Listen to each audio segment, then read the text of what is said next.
Parashat Chayei Sarah. Alors cette semaine, on a la Parashat Chayei Sarah. Et me voilà, je suis dans la Meharat HaMachpelah. Ici, vous le verrez un peu aussi, il y a une photo extraordinaire où on voit l'extérieur de la Meharat. La Meharat elle-même, le Binyan, cet immeuble-là, il existe depuis déjà plusieurs millénaires, au moins entre 2 et 3 000 ans. Certains disent que c'est à partir de Shlomo HaMelech qui l'a construit. Il y en a qui vont dire à partir de Hordus. En tout cas, c'est un bâtiment extrêmement vieux, en Eretz Israël, le plus vieux, je pense. En temps, en tout cas, de Baït Sheni, il tient déjà. Ici, Ekavour, Meharat HaMachpelah, Adam Arishon avec Chava, Avram Avinu avec Sarah, Yitzhak avec Rivka et Yaakov Avinu avec Léa. Vous savez que de rentrer ici, dans Meharat HaMachpelah, alors ici, là on est en haut, mais en bas, c'est un endroit extraordinaire que pratiquement personne ne peut rentrer. On va raconter un petit peu dans la Gemara qu'est-ce que la Gemara raconte sur cet endroit et des histoires d'il y a 400 ans et un peu plus contemporaines. La Gemara raconte comme ça. Rabbi Benah, Ayavei Kabetzayen Me'arta. Lui, il était en train de partir dans tous les Kivrei Tzadikim et il mettait exactement où il y avait la personne qui était morte pour pouvoir dire d'où c'était la Touma, l'impureté. La Gemara raconte qu'il matait les Me'arta d'Avraham. Ashkachei l'Eliezer. Quand il est arrivé à Meharat HaMachpelah, il est rentré ici, vous voyez, Avram Avinu, Sarah. Il est rentré dans la Meharat d'Avraham, et voilà qu'à la porte, il trouve Eliezer. Eliezer, le serviteur d'Avraham, qu'on lit dans la paracha. Voilà que Eliezer, on fait partie des Shtet Tzadikim, il nous rapporte ici le Rashbam, qui ne sont pas morts, qui sont restés vivants, qui ont eu le srout de rester au Gan Eden, vivant. Et voilà qui lui garde la porte de la Meharat. Alors il lui dit, Rabbi Benah, Amarle, Maïka vid Avraham. Qu'est-ce qu'il fait Avraham? Pourquoi tu gardes la porte? Est-ce qu'il n'y a qu'un problème? Pourquoi je n'ai pas le droit de rentrer? Les Mefarshim, ils expliquent. Peut-être il est en train de prier Avraham, mais peut-être il a mis son serviteur, Eliezer, à garder la porte pour ne pas être dérangé. Il lui a dit non. Gane b'kanfa de Sarah, v'kama yainena bereishe. Avraham Avinu, il est couché, mais il est couché dans les bras de Sarah Ibeinu. Sarah Ibeinu, elle est en train de le regarder sur ses cheveux, dans sa tête. Amarle, zil eimele, Benaa kaya baba. Vas-y, dis à Avraham Avinu que moi, Benaa, je suis à la porte, est-ce qu'il me permet de rentrer? Amarle lioul. Il est parti, il a demandé à Avraham, et Avraham a répondu, lioul, il peut rentrer. Midayadia de Yeitzer be'ay halma leika. Il peut rentrer parce qu'il sait très bien, Rabbi Benah, qu'il n'y a pas été de Yetzer Hara dans ce monde-là.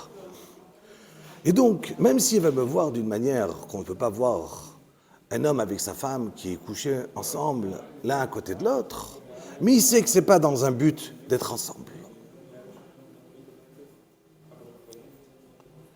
Et voilà que les Mefarshim expliquent pourquoi Avraham Avinu il était couché ainsi. Parce qu'Avraham Avinu il voulait dire à Sarah, toi Sarah Imeinu, tu t'occupes des orchim, des invités. Moi je vais aller, imaginons, faire les courses. Mais c'est qui prépare à manger? C'est qui va être là pour servir? C'est qui va être là pour donner directement aux invités? C'est toi Sarah.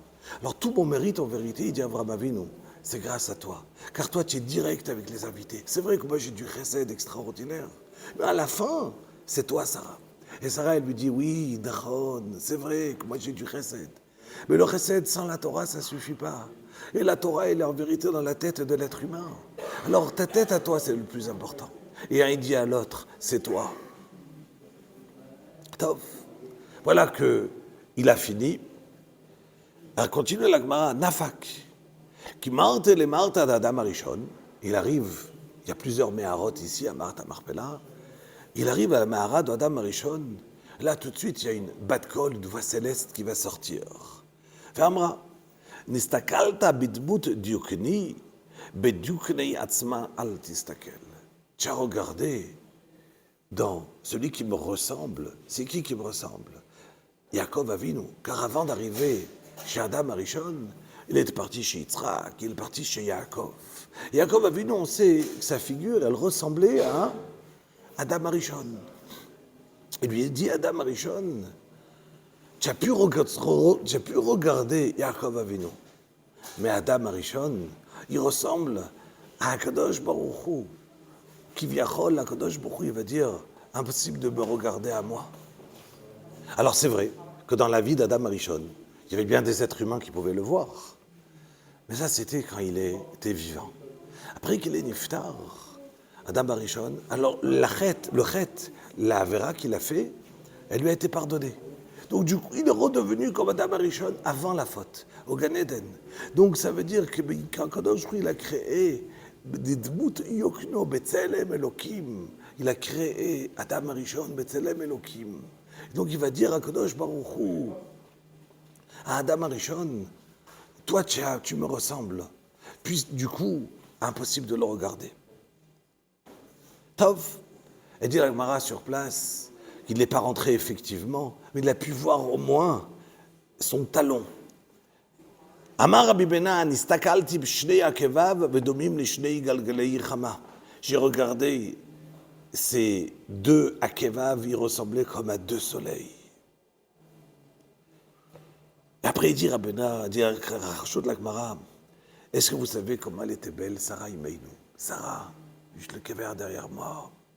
Sarah Imeinu, elle dit la Gemara, Kol Adam, chaque être humain, Bifnei Sarah, ça ressemble à un kof, à un singe. Et Sarah Imeinu, bien qu'elle était autant belle, on pouvait imaginer Sarah autant belle par rapport à Chava. Elle était kekof bifnei Chava, comme un singe devant Chava. Et Chava, kekof bifnei Adam. Adam Arishon, comment il était beau, le premier être humain fait entièrement par Akadosh Baruch Hu. Évidemment, Adam Arishon par rapport à Akadosh Baruch Hu, c'est sans fin. En tout cas, voilà, on parle d'ici, la Gemara nous raconte comment Rabbi Bena'a, il est rentré dans la Mehara, ici sur place. Il y a 400 ans. Le grand-père du Chida, voilà qu'il a voulu, une fois rentré dans cette Mehara, Makara, il y avait le cheikh de Istanbul qui arrive ici, et il voit la Mehara, et il se rapproche, il avait son épée qui était en or avec des diamants, et voilà qu'il se dit, il s'approche comme ça de la Mehara, et son épée, elle tombe dedans. Il a peur de descendre, il prend plusieurs Ishmaélim, plusieurs Arabes, il les fait descendre avec une corde pour qu'ils récupèrent l'épée. Chaque fois que la personne descend en bas, il faisait remonter le révèle, la corde, avec quelqu'un qui pendait comme une tardégolette bêta, comme une petite poule morte. Top. Les Arabes lui l'ont dit, jusqu'à quand tu vas tuer tout le monde ici? Prends un juif. Quel juif? Le Rav de la ville. Ils sont partis voir le plus grand. Il s'appelait Rabbi Avraham Azoulay. Et c'était comme cette semaine. Parashat Rayei Sarah. Il leur a dit, pas de problème. Je vais descendre. Mais laissez-moi quelques heures, toute la nuit. Il a étudié le Zohar. Il a donné des shiurim sur la Torah d'Avraham Avinu. Et le matin, ils l'ont mis dans une corde. Il est descendu. Il descend en bas. Il voit tout de suite le Kherev. Il l'attrape, il la met à la corde, il fait remonter la corde et lui il reste en bas. Et voilà qu'il continue, il commence à chercher l'entrée d'Abraham Avinu. Et là, encore une fois, il retrouve qui? Eliezer. Eliezer, il lui dit, qu'est-ce que tu fais là? Il lui raconte l'histoire. Il lui dit, voilà, moi je suis Avraham Azoulay, je veux rentrer voir Avraham Avinu. Je suis le petit-fils. Avraham Avinu vient, lui parle, et il sent que c'est extraordinaire cet endroit. C'est quoi cet endroit extraordinaire? On sent le Gan Eden. Vous savez que cette Mehara, qui l'a C'est qui l'a creusé? Adam Arishon, quand il a été renvoyé du Gan Eden, alors tout à coup, à un moment, il sentait l'odeur du Gan Eden. Il est parti, il a commencé à creuser pour y passer de l'autre côté. Yakodosh Baruch Hu lui a dit interdit de rentrer. Mais il a dit interdit de rentrer, mais je serai enterré ici. Car l'entrée d'ici, a dit l'Agmara, l'entrée du Gan Eden, elle est juste là. On est le plus proche possible du Gan Eden. Alors, Rabbi Avraham Azola, il reste ici, il dit à Avraham, je peux rester ici avec toi au Gan Eden? Je dis non, c'est interdit. Mais si tu veux, tellement rester, ben tu sais quoi, demain tu seras avec nous. Tout de suite, Rabbi Avraham, il est remonté dans la corde.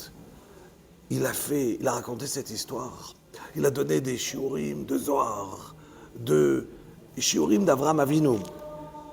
Et le lendemain matin, vendredi, Raf Aleph Tishrei, la veille de Parashat Hayei Sarah, il est niftar.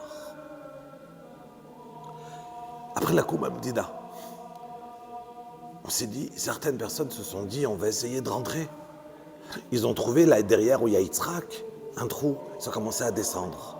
Arrivés en bas, ils ont commencé à trouver, en 1981, plein de Hatzamot, toutes sortes d'ossements humains. Ça a dû faire partie de tous ceux qui ont essayé de descendre.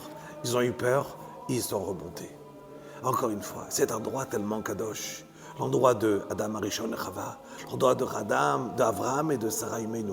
Que Sarah Imenu, voilà la paracha qu'il a acheté à Ephron, Arbabot, Shekel, Kesef. On a ce srout qui ici, Baruch Hashem, ira avot, que cet endroit-là, alors, il est encore chez nous, on sait où il est. La Avot Akdoshim, ils sont entiers, ils sont juste là. Un endroit où on peut venir et prier. Et forcément, notre Père, nos grands-pères, les Avot Akdoshim, ils prient pour nous. Alors qu'Akadosh Baruch Hu fasse que toutes les brachot, toutes les tfilotes de chacun qui vient ici et qui prie qu'Avraham Avinu, Yitzhak, Yaakov, Adam Arishon, les fasse monter devant Akadosh Baruch Hu et toutes les tfilotes seront exaucées. Shabbat Shalom.